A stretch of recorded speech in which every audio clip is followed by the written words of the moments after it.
আজ এমন একটা সংকটের কথা বলবো যেটা নিয়ে খুব বেশি মানুষ কথা বলছে না, অথচ এই সংকট আমেরিকার গোটা অগ্রগতির চাকায় হঠাৎ ব্রেক কষে দিয়েছে।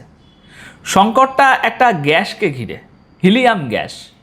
শুনতে খুব সাধারণ লাগছে, তাই না? যে বেলুনে ভরা যে গ্যাস, সেটা নিয়ে আবার বিশ্ব রাজনীতির আলোচনা কেন?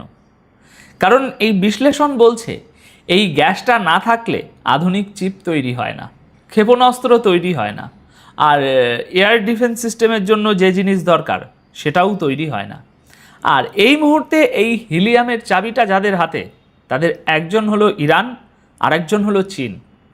সেই কারণেই এই দাবি উঠছে যে ডোনাল্ড ট্রাম্প ইরানের সামনে খুব তাড়াতাড়ি নরম হতে বাধ্য হবেন। কেন, সেটাই আজ আপনাদেরকে ধাপে ধাপে বোঝানোর চেষ্টা করব। প্রথমে একটা মজার জায়গা থেকে শুরু করছি। হিলিয়াম আসলে বিরল কোনো জিনিস নয় দর্শক বন্ধুরা। বায়ুমণ্ডলে নাইট্রোজেনের পরেই সবচেয়ে বেশি পরিমাণে যে গ্যাসগুলোর কথা বলা হয়, হিলিয়াম কিন্তু তার মধ্যেই পড়ে। তাহলে প্রশ্ন হচ্ছে, এত বেশি যেখানে আছে সেখানে ঘাটতিটা হয় কি করে ভাই?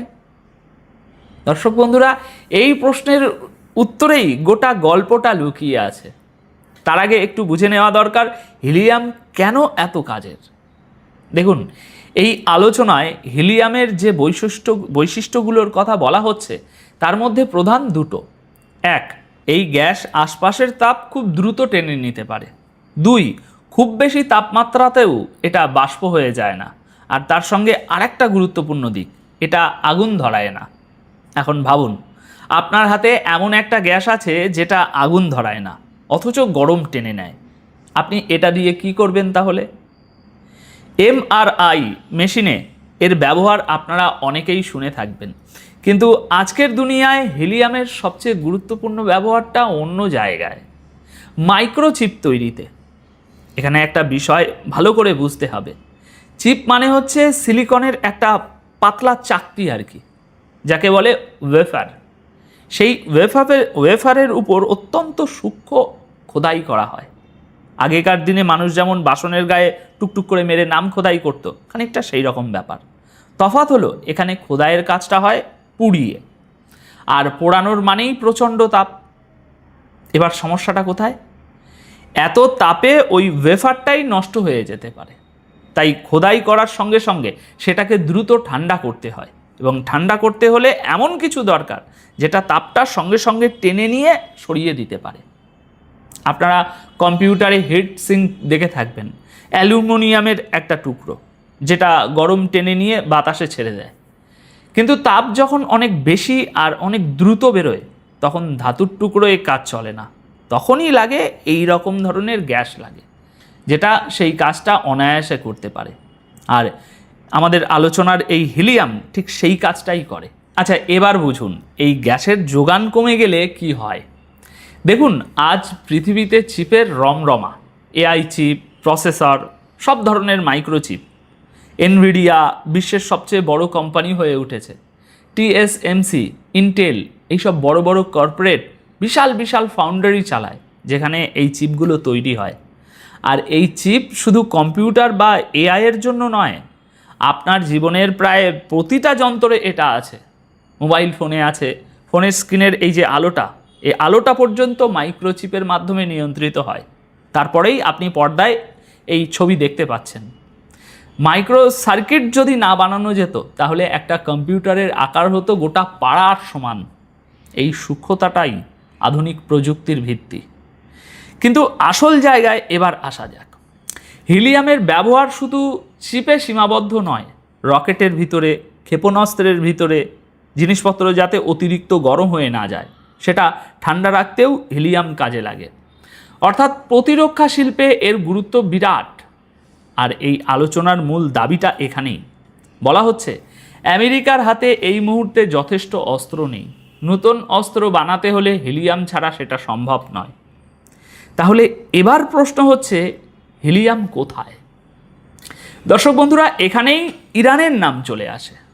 কারণ দুনিয়ার প্রায় 30% হিলিয়াম তৈরি করে কাতার।